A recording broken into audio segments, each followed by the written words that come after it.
This episode is brought to you by Ahrefs. The mission of How I Built It in 2022 is to help you create consistent content that generates more sales. And Ahrefs is the perfect tool to help you understand what content works best. Ahrefs is an all-in-one SEO toolset. It gives you the tools you need to rank your website in Google and get tons of search traffic. And now you can use their webmaster tools for free. As someone who often struggles with what kind of content to create, Ahrefs has been instrumental in increasing traffic to my site. Over the holidays, I had the best quarter for affiliate income because it showed me my most popular pages and topics. I was able to optimize and update accordingly. Their webmaster tools are made for small website owners. They can connect to your website through Google Search Console, and that gets you site audits, backlinks, and keywords data. If you create content, this is must-have data. You can see how it performs, what resonates with your audience, and then you can create more relevant content that drives leads and sales. Ahrefs is helping shape my 2022 content strategy. If you want to gain a following, improve traffic to your website, or make money, Ahrefs is the tool for you. And now it's free to use. Sign up at ahrefs.com/AWT. That's ahrefs.com/AWT. Did I mention it's free? Thanks so much to Ahrefs for supporting How I Built It. Word of mouth has long ruled the lead-generating roost for freelancers and small business owners. But that's an untenable, unscalable business model. What does work, you wonder? Ask web designer Jess Freeman. 60% of Jess's leads come from content creation alone, 40% from her blog and YouTube. While many view YouTube as a place for entertainment and influencers, where only the most popular channels make money, Jess shows us that's not true. And she shares some fantastic tips on how you can leverage YouTube to build trust and generate leads. Plus, in Build Something More, we talk WordPress versus Squarespace. Jess and I are very similar in a lot of ways, including our line of work, how we're leveraging YouTube, and our opinions on WordPress and Squarespace. So this will be a great episode. This episode, by the way, is brought to you by Ahrefs and Nexus. You can learn about them and find all of the show notes for this episode over at howibuilt.it/251. But for now, let's get into the intro and then the interview. Hey, everybody, and welcome to How I Built It, the podcast that helps small business owners create engaging content that drives sales. Each week, I talk about how you can build good content faster to increase revenue and establish yourself as an authority. I'm your host, Joe Casabona. Now let's get to it. Want to know the best way to get new episodes, top takeaways, and other tips, tools, and tricks to become a more consistent creator? Sign up for Build Something Weekly. It's totally free, totally weekly, and it will provide you the resources you need to build good content and drive sales. On top of having these episodes delivered straight to your inbox, you'll get some quick thoughts, recommendations, and a content roundup. The perfect way to start your week. You can sign up for free at howibuilt.it/subscribe. That's howibuilt.it/subscribe to get my free weekly newsletter. Jessica, how are you today? I'm good. I'm excited. Thanks for having me on the show. My pleasure. Thanks for being here. You are one of the many guests so far this year that have been recommended by Brittany Lynn, who our listeners heard from last week. So far, everybody that Brittany has ever recommended has been fantastic. I have no doubt you will be as well. Well, I hope so. Brittany is a dear friend of mine, and I love learning from her and just getting to work with her. So I'm excited she introduced us. Yes, likewise, especially because 60% of your leads come from content creation. I think this is something really exciting to talk about because I feel like I've been freelancing since 2001. People who know my story know that my first client was like my church, and they were like, make us a website. And I was like, I don't know how to do that. And then they said they'll pay me. And I was like, I can figure it out. And then from there, like for a very long time, my leads were word of mouth, just people I knew. And I carried that into when I went full time, and I was like, it was like kind of okay. I'm not going to say it's okay for any business, but it was still working for me until I switched to like a product model, specifically membership. Like word of mouth really doesn't work well there because it doesn't scale. But you do web design, is that right? I do. That is 95% of my work. I say 5. I leave the other 5% because I still do a little bit of graphic design. That's how I started my business. So occasionally I do some other projects, but most of my work, I'm doing websites. Awesome. So with that, why don't you tell us a little bit more about kind of who you are and what you do in that side of your business, and then we'll move into how content drives leads for you. Yeah, so I have been in business for 10 years. I started as a graphic designer, and I always tell people that I kind of fell into entrepreneurship because I started freelancing in college, and I did a lot of t-shirt designs and posters for like the clubs on campus and stuff. And then once I graduated, I was still freelancing, but I had moved. I lost all of my clients because I was no longer on campus, and was basically starting from scratch and was having to deal with clients and contracts and all that kind of fun stuff. Learned very quickly that charging $5 or $10 for a t-shirt design was no longer going to work. I had to raise my rates since I was no longer in college. And so I was working full-time in corporate. I say corporate, I actually also worked at churches. I was a designer at a few different churches. And running Jess Creatives on the side, doing that.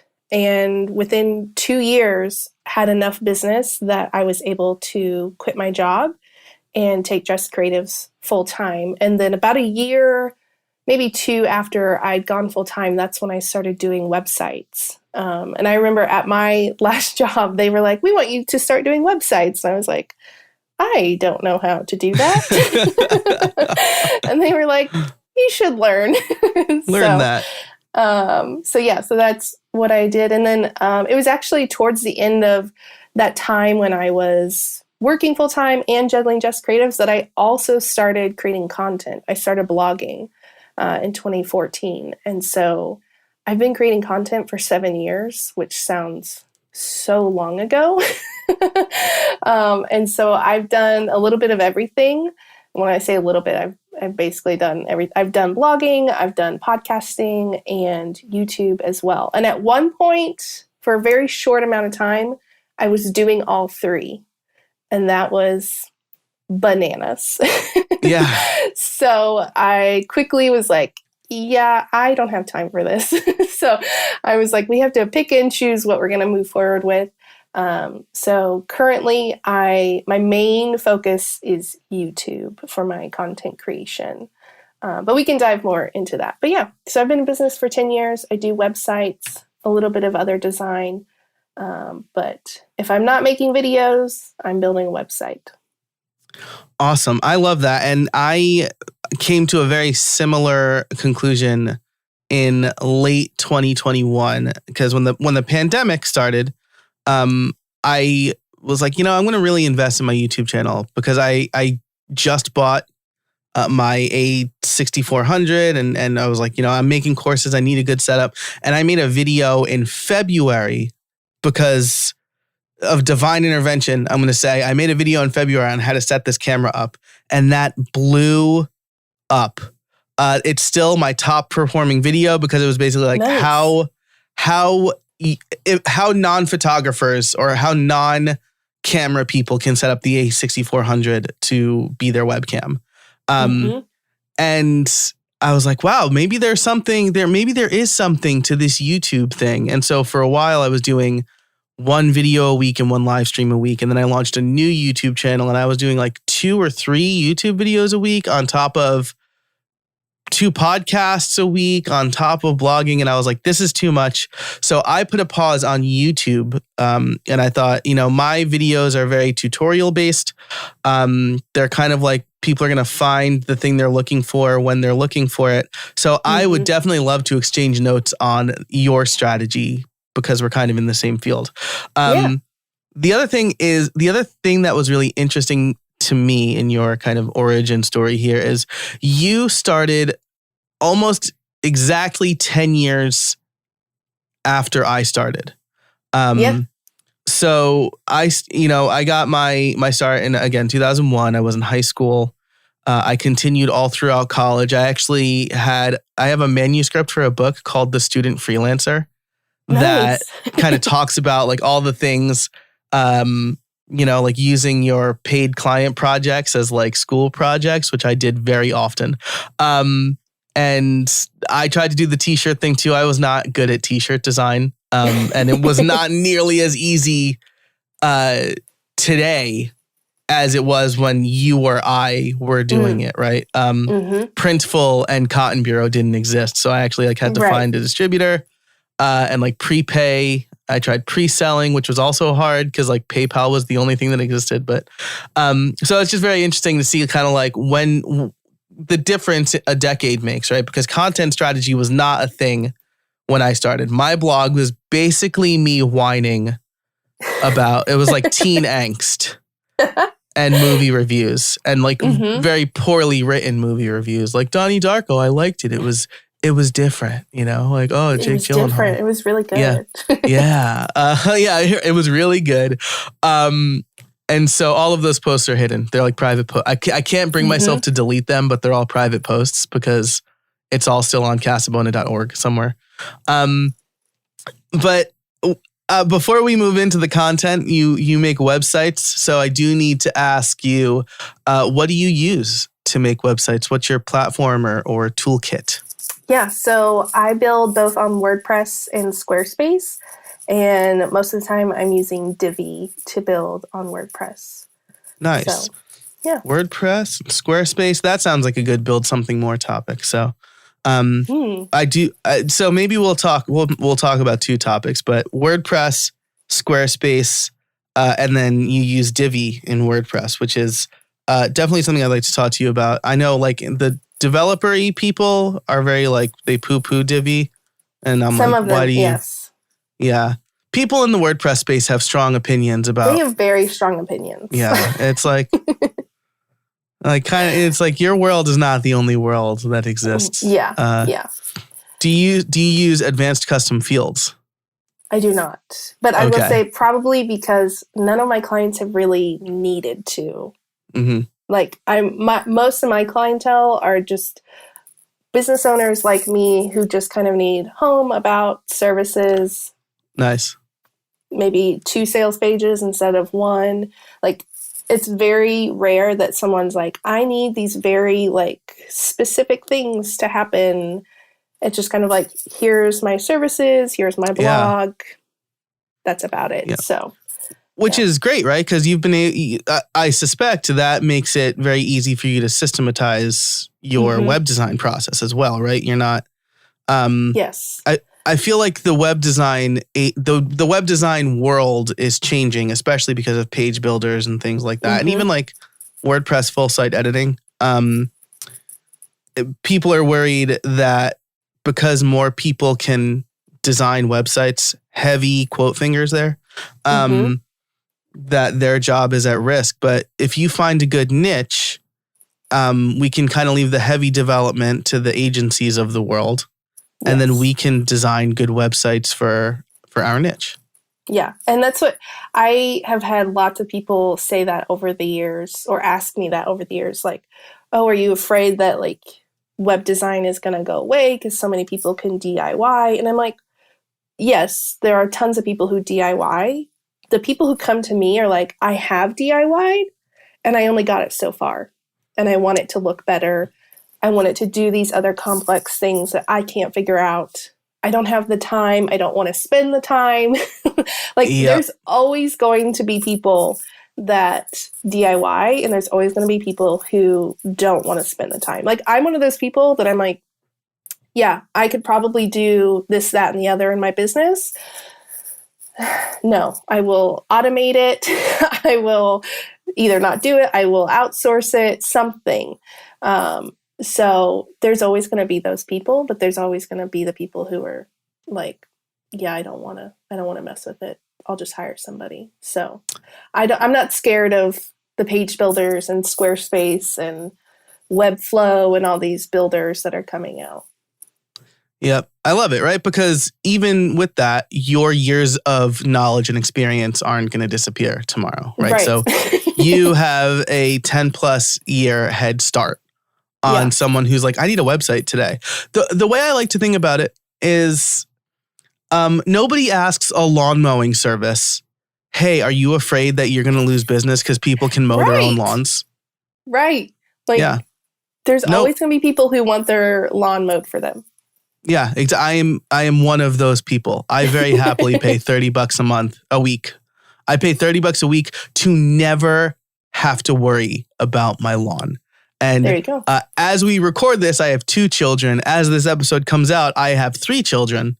And so I have a lot of other things that I got to do, right? Yeah. So it's not a priority for you. And for business owners, some of them, it's like, my time is better spent with clients or creating content or whatever it is, not spending 2 months trying to figure out how to build this freaking website. Right. Exactly. And again, like for you or I or anybody else who makes websites, it's very easy for us to spin up a website quickly, right? I did like a domain transfer this morning while my kids were eating breakfast before school. Like I switched. That's something that like when I first started, I would have been sweating like I was going to cut the wrong wire and blow up the whole building. So like, it's just, you learn things and then you can do things quickly. The people who need your service, I mean, you know, now we're belaboring the point, but I love that point of view. It's something that I always want to push on whenever somebody else mentions it, because there are still too many freelancers and small business owners who worry about that, who worry about niching down, who try to do everything themselves. And probably like those two things are related, right? Because they're like, well, I can just do it myself, so I'm going to do it. Not realizing that not everybody wants to do that. I'm for a Christmas gift, we've wanted to hang these pictures up in our living room, and we just haven't had the time. There's a lot of pictures. You got to arrange them the right way. And so for Christmas, I'm hiring somebody on Angie's list, or Angie, I guess. I love it. To do it for us. So, because it'll make my wife happy. I won't like cut my finger or whatever. So like use your time wisely, I think, is a really important thing. So now that we've belabored that point, 60% of your leads come from content creation. What made you start creating content in the first place? And then when did you realize that this was a good lead generator for you? So if I'm totally honest, I think I started creating content because I was in one Facebook group. This was like back in 2013. So like the Facebook group world wasn't totally full like it is now. Yeah. So I was in literally one business Facebook group, and it was a bunch of freelancers, and it was like one of those groups where every like Thursday you could share your blog posts for the week. And I was like, I want to share my blog. I don't have a blog, but if I shared my blog, that would get people to my website. And then I could, like, that was the thing that made me start blogging. And I was like, sure, that would work. Like, I could get people to my website. So I did that for quite a while. And then I remember, it wasn't like right away. I don't remember the exact timing, but I remember at some point in that like year or so that someone inquired about working with me. And they were like, oh, I read your blog on whatever it was that I'd written, and you really sound like you know what you're talking about. And I would really love to work with you because I need logo, website, whatever it was. And I was like, what? Like, First of all, you read my blog. Yay. But second of all, like it made you want to work with me. And so that was really like, okay, so I'm getting more traffic to my website because by then I'd started like sharing it on Pinterest and Instagram and my email list. So I was getting more traffic to my website, but was starting to get more inquiries. And now here I am 7 years later, adding in YouTube and podcasts and still getting those notes in my inquiry form where people are like, well, I watched you on YouTube and I've been watching you on YouTube for months and you seem really nice and like you really know what you're talking about. So I just really want to work with you. And I'm like, okay, great. So I think it's just that feedback that has kept me going with the content creation. Because 7 years is a long time to be creating content. Yeah. But yeah, that's kind of how I started was, oh, wait, I can get people to read my blog and go to my website. Somebody did this. That's so interesting, right? Because like it's, I always equate a lesson like this to like learning by doing, right? Like you could sit in a math class. Math was my weakest subject. Same here. Right? You could sit in a math class and you could do it along with the teacher and the teacher's guiding you and you feel like you get it and then you go home and you don't get it. Or for me, for programming, honestly, too, I have my master's in software engineering, but like my first programming class, we would do something in class and then I wouldn't get it. And then I had to do some kind of coding thing for a client and it like clicked and I was like, oh, yes. This feels obvious to me now. But when you do something, it really sticks, right? So you said, for example, somebody on YouTube would fill out your contact form. They said, I've been watching you. Somebody would find your contact form via YouTube. And they said, I've been watching you for months and I want to work with you. So this is not like I put out a piece of content today, I have new leads tomorrow situation, right? Yeah. Correct. Content is a long game. For me, it has proven to be a place to like build that. I don't want to say relationship because I personally do not feel like I have this great quote unquote relationship with my readers. Like I'm not one of those like 2010 bloggers who was like hearing from their readers every week in the comments. Right. But it's this way to build trust with the viewer or the reader, whichever they are. Right. And for them to just get to know me and see my personality and for me to talk about different topics and teach them these different things. And then finally they're like, okay, now I'm ready. Like I stay top of mind for them. I'm teaching them new things. So I become like a resource to them. And then once they are ready, whether it's a budget thing, a timing because of like personal life stuff, or if maybe it is something that I say in that 7th video that they're like, okay, now it's time. Now I need to hire Jess. I need to get this website redone. Whatever it is that finally makes it click, then after all this trust I've built with them, they feel like they know me and they're like, this is a no-brainer. I want to work with you. That's great. I love what you said there too, because I also I feel like I'm not the best creator sometimes because I don't get the engagement that it seems everyone else is getting, right? Like, by the way, if you're listening to this, just say hi, right? Let me know. Say hello. just say hi. Like these huge podcasts have like listener mail and I'm like, I never get listener mail. And I'm like, do I never get it though? Or do I just don't get it like weekly? So I don't think I get it. But what you're saying, right, is you feel like you're in a similar situation, but it's not necessarily the relationship. It's the trust, right? Yeah. It's almost like, I assume that like people aren't writing to Tom Hiddleston after every Loki episode going like, I loved your episode or whatever, right? So it's probably very much the same. People get, maybe they smash that like button or whatever. I don't say that in my videos, by the way. I just wanted to say it now. I don't right? either. Like just I ask them to like, but I never say smash. Right. Like, treat your computers with respect. People, don't smash your computer.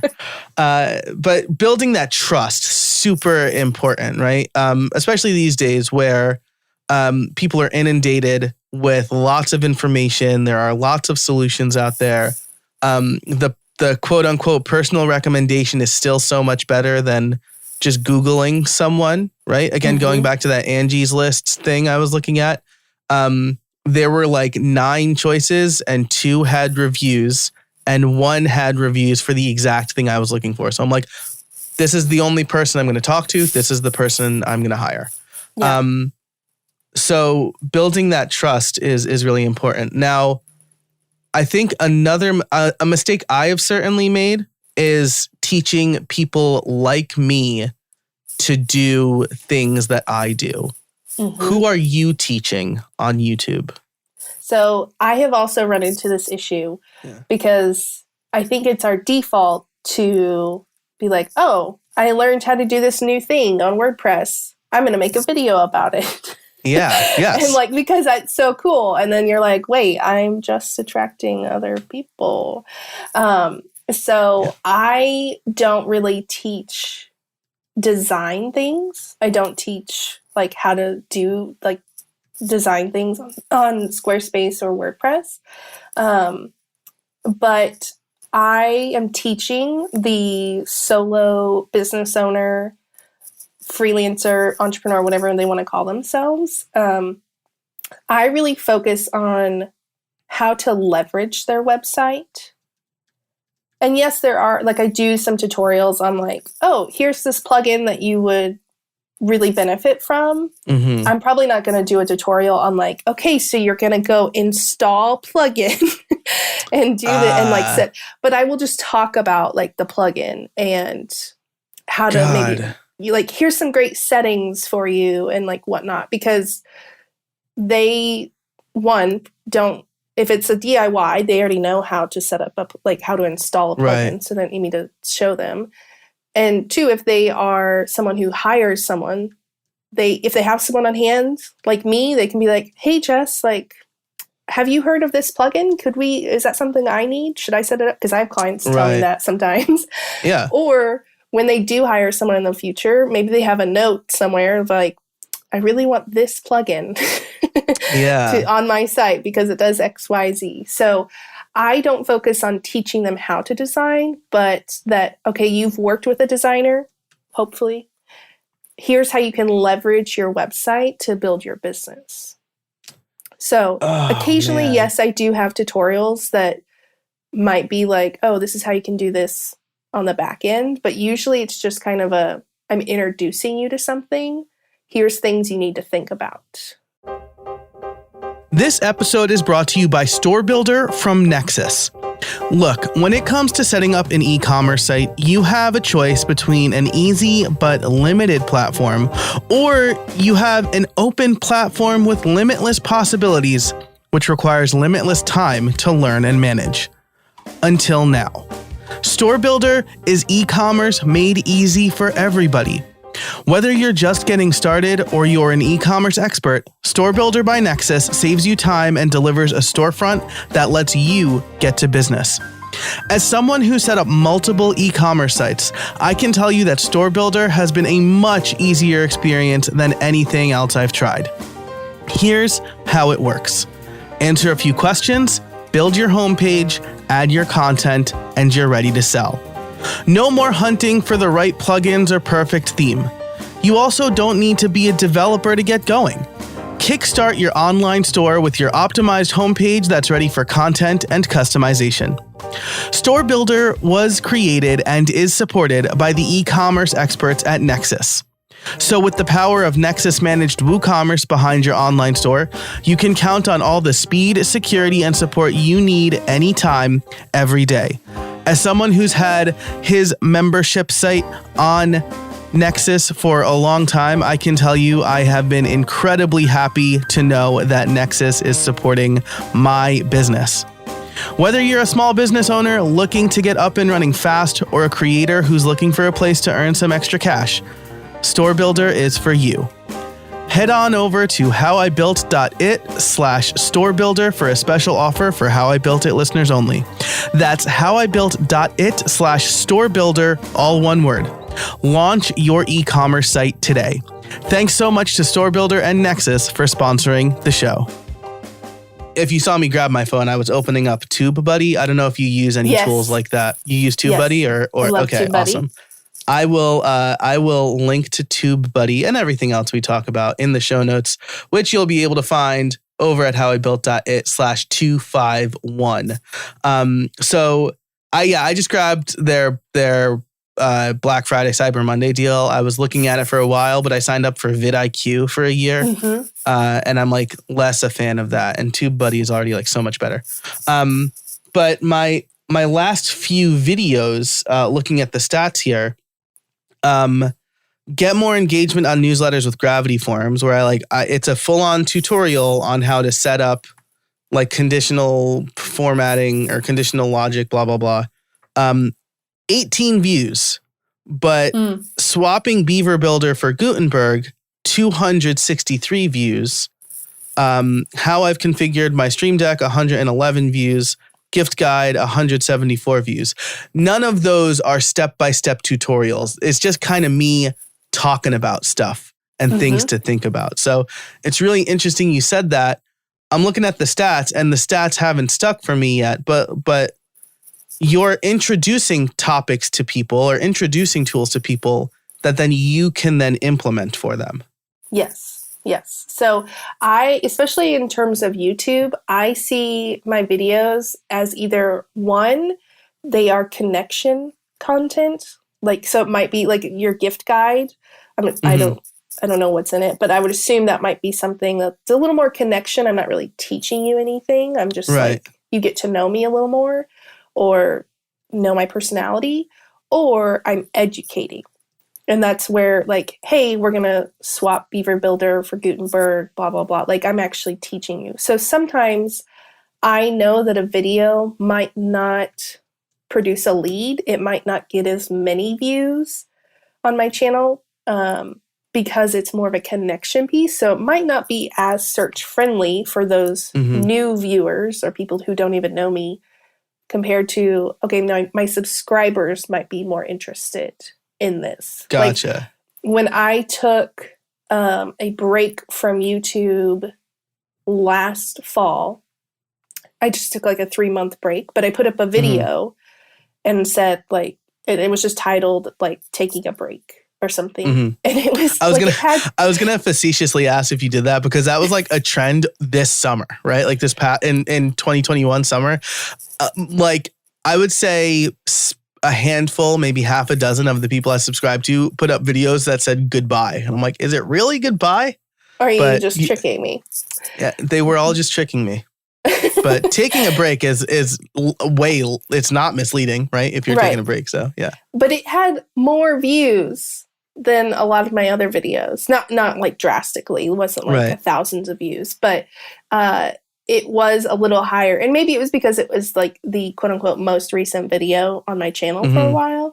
But I just thought it was interesting, because I was I bet more subscribers clicked on that, because they're what do you mean taking a break? Yeah. What is happening? Yeah. And it's funny that I talk about that, because I took a maternity leave this year for a few months. And I didn't take a break from YouTube. I pre-scheduled all my videos for maternity. But I'm why did I do that when I just took a break just because I needed a break last year and didn't take one this year? But that's the overachiever in me, I guess. It's so funny to think about that, right? Because kind of the same thing. I worked really hard and pre-scheduled a bunch of videos that I'm now thinking I probably should have spread out a little bit more. And then I just decided, I didn't have any in the queue, and I was I don't have time. I'm working on my next LinkedIn Learning course or whatever. And so, I didn't make a taking a break video. Maybe I missed the boat there. But coming back into 2022, I have a much different strategy for my YouTube videos, right? Because again, it was kind of how to do this specific thing in Gravity Forms, as opposed to if my audience is creators, maybe it's tools to help you build landing pages easier, right? Or how to grow your mailing list, where I talk about like some WordPress plugin, but I also talk about other things as well. Yeah. I think that's really interesting. And I like what you said, connection content, right? Get to know me a little more, or education content. So I can tell you, like, the gift guide video is based on some of my popular blog content, but that's like gift guides for people who work from home, gift guide for podcasters. And those are generally affiliate link.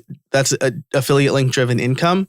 But the video, you're right. Like, my personality comes out a lot more in that, because I'm like, I really like this thing. Or like, here are these wheels that I recommend for your rolly chair. They're rollerblade wheels. They're amazing. So I think that's really interesting as well. And I do want to ask, your YouTube channel, if you don't mind me asking, I didn't prep you for this, but like, is it monetized? Do you try to monetize it? Is that any sort of driver in what you create? So yes, it is monetized. It's been monetized for a year or two. And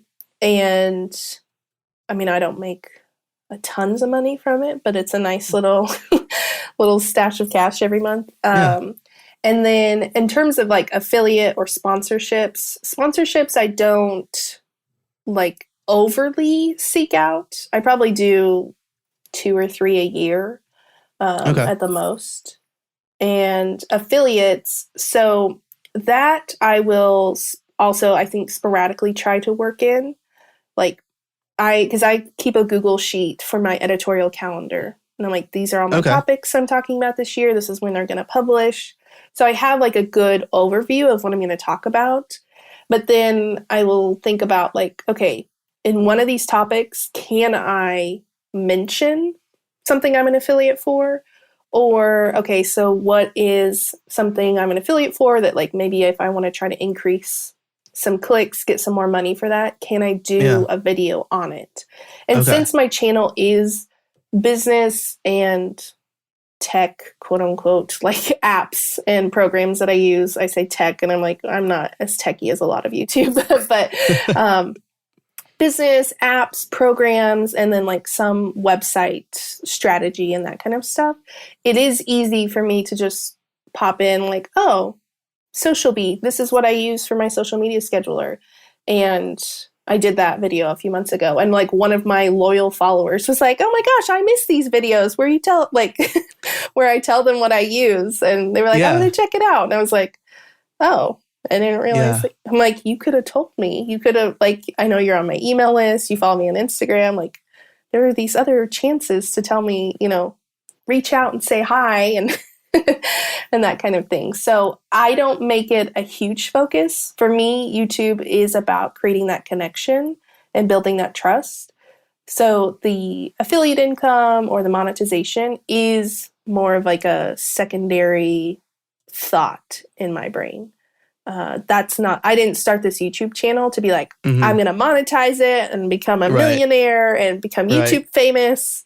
I was like, this is how I'm going to connect with my audience. So nice. And I know that like a big driver for the people who are trying to monetize on YouTube or make a lot of their money on YouTube spend a lot of time on the thumbnails and the titles. It's, I don't know if there's a podcast called Cortex by CGP Grey and Mike Hurley. And Gray, in one of the members only portions of the podcast, talked about like how disheartening it is that the main driver of people watching or clicking on a video is the thumbnail or the title instead of like the quality of the content. So do you like, how much time do you spend on the thumbnail and the title? The title, I do like we talked about, I use TubeBuddy, so I am trying to optimize those titles as best as I can. I will be honest, I don't spend a lot of time on the thumbnails. Even as a designer who has like the skills to make like really fancy thumbnails. It is, and I think part of it is just my design style. Like I'm very much like a minimalist and keeping things simple. And And so I see other YouTubers that like I follow that are in the business niche or like Yeah. teach YouTube strategy and stuff. And theirs are like really complex and they have like multiple Yeah. elements on it. And I'm like, that's just not like that doesn't look Right. good to me.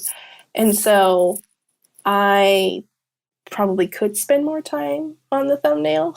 But Yeah. I see YouTube again as, yes, I am trying to attract new leads and new people to my business, but it still is that connection factor. So I'm sending people from my email list and Instagram and Pinterest to my YouTube channel. So it's like, I want to create connection with those people who already know me.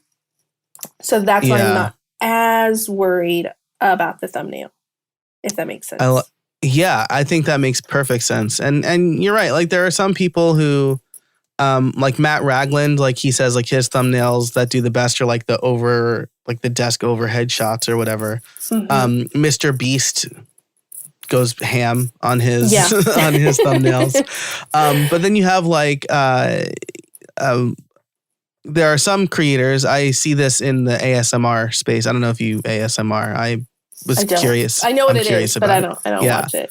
But like most of those videos are just like screenshots from the video, and those like are generally good enough. So, I think it really depends. I think I spend too much time on my thumbnails because I don't feel like I get a good return. But TubeBuddy is definitely something that I think I'm going to leverage, especially for I don't think the titles are not great. I'm very like direct in my, this is how to do thing instead of like blow up your mailing list or whatever, like however you're supposed to do it. So I'm really excited for TubeBuddy for that. And then they also have like A/B testing for thumbnails. So maybe I'll create like 2 different ones and A/B test. But I like your approach jives better with the way I think, right? Which is people are consuming your content in a bunch of places. They're getting onto your mailing list or whatever, and then you're sharing those videos. So that said, what's your call to action on YouTube or Instagram or wherever? How are you getting people onto your mailing list? So I surprisingly, like I don't end my videos with like set up a discovery call or like get on my email list. Like I'm not overly like calling people to do this thing.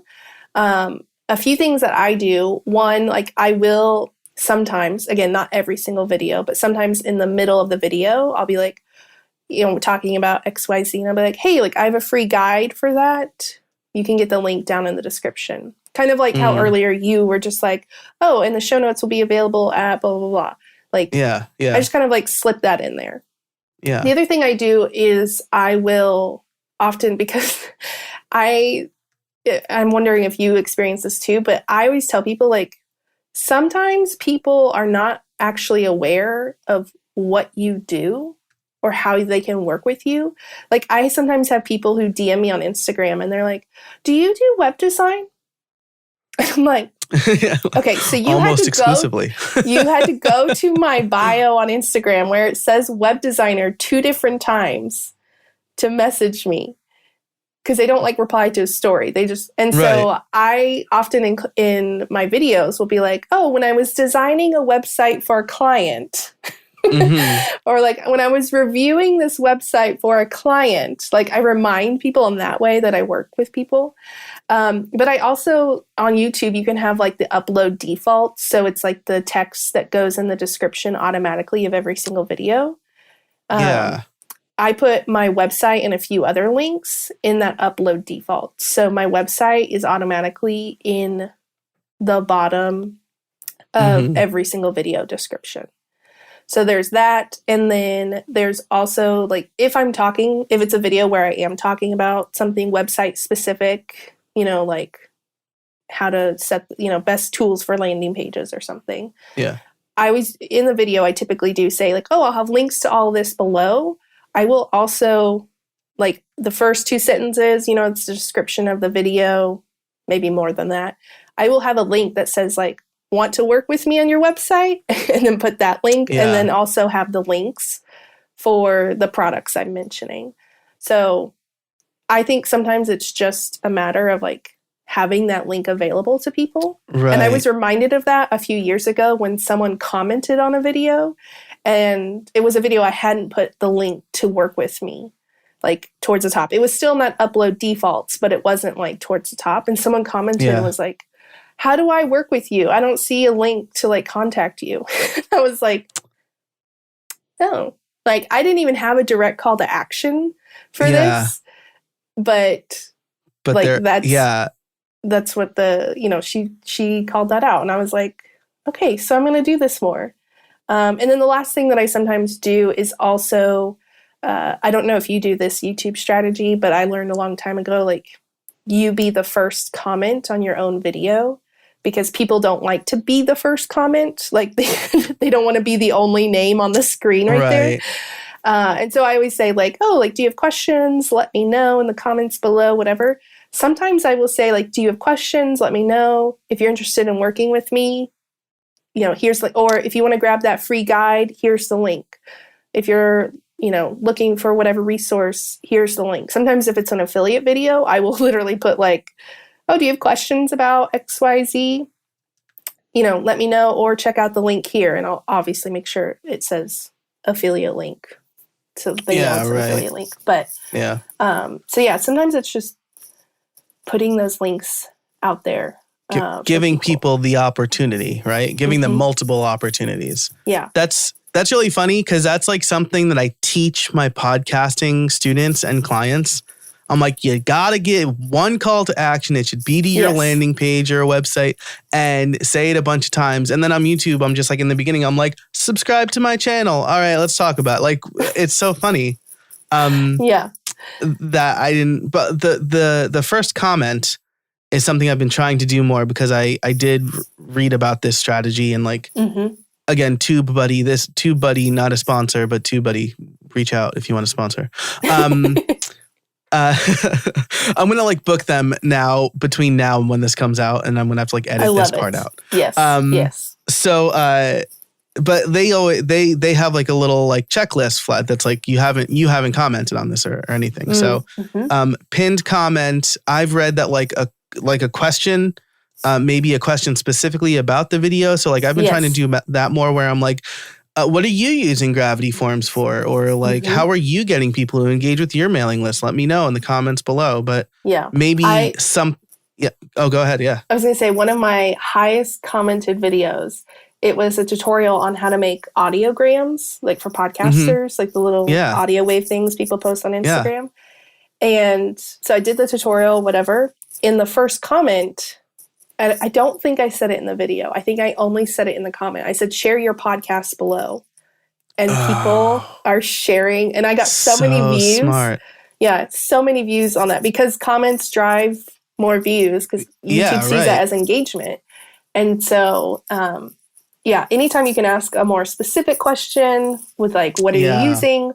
Yes or no, do you use WordPress or Squarespace? Do you use this or that? Like, that's better than like, do you have questions? Let me know.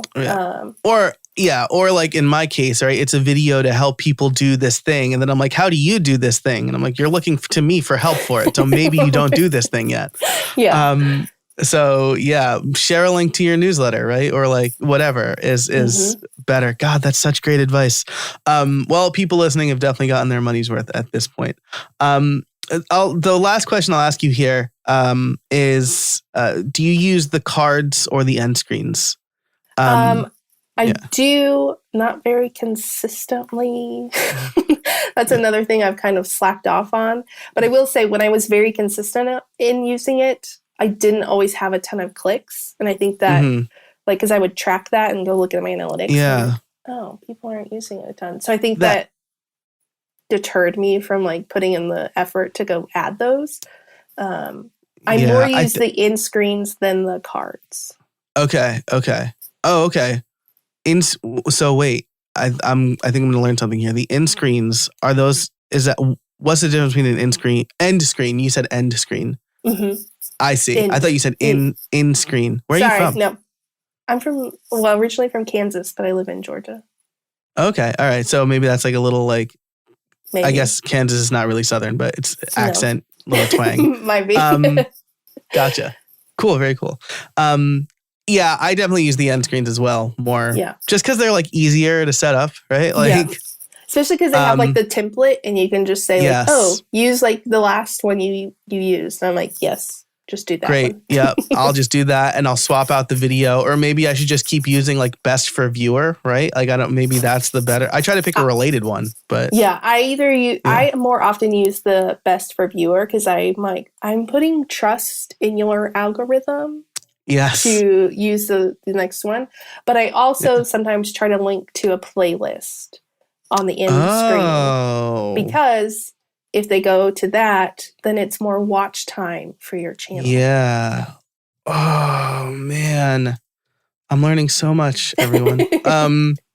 Link to a playlist. That's so smart. Mm-hmm. And like you create them, right? You create them to put them on your, because like good YouTube YouTube profile setup, right, is like your main video and then your links kind of at the top and then like curated playlists that people can go for specific topics, right? So like if you're just like uploads, try to do something maybe better than that, right? I have popular uploads at the top and then I have like curated playlists.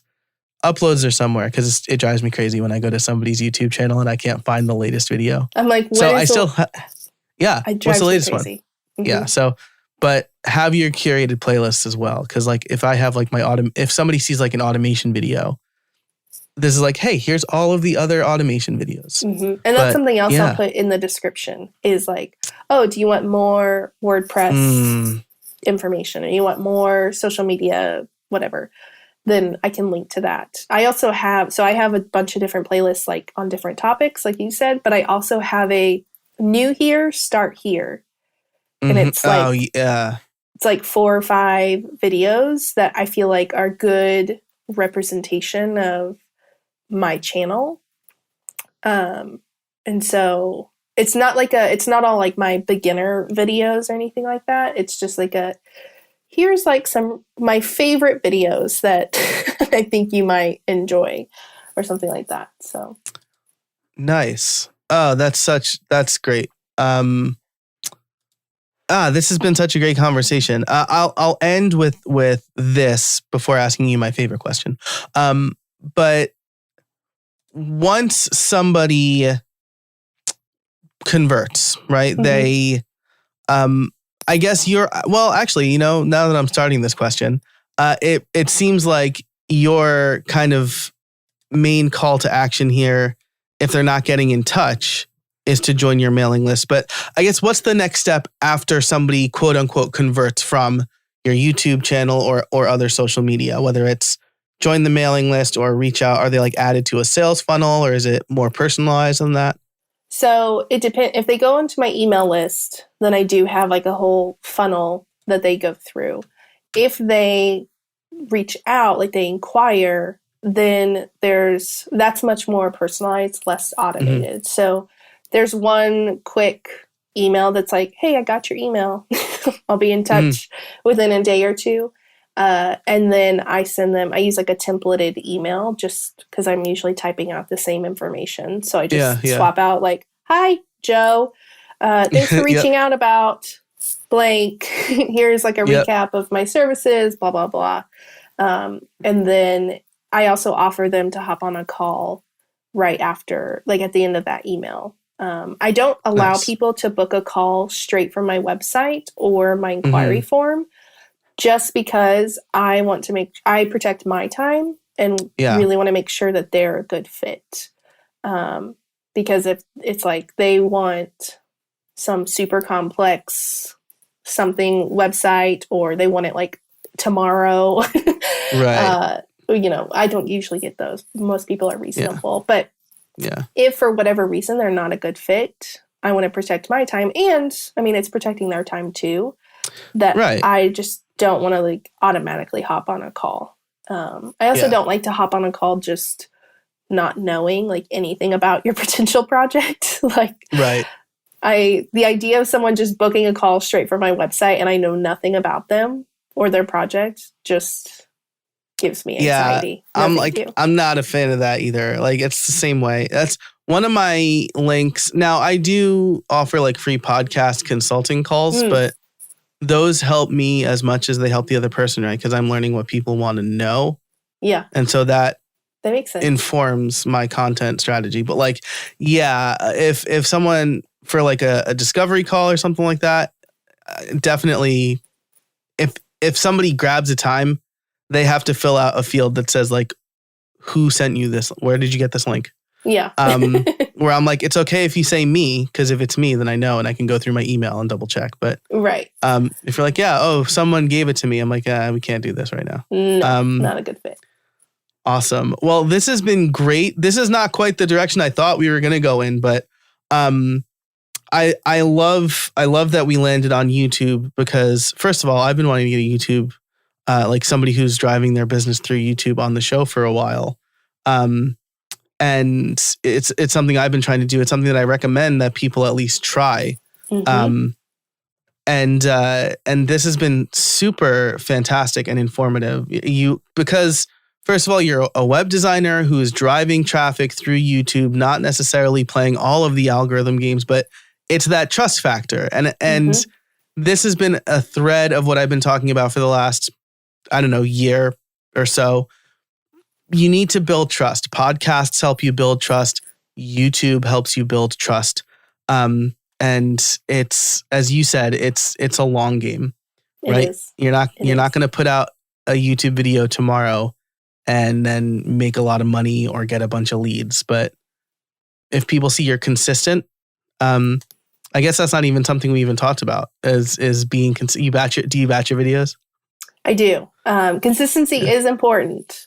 Yeah. I started with once a week, then I went to twice a week, then I went back to once a week. Currently, I am at every other week. Mm-hmm. That's so funny. That's where I'm going to land, I think. Especially because I have 2 channels. So it's maybe 1 per week per channel.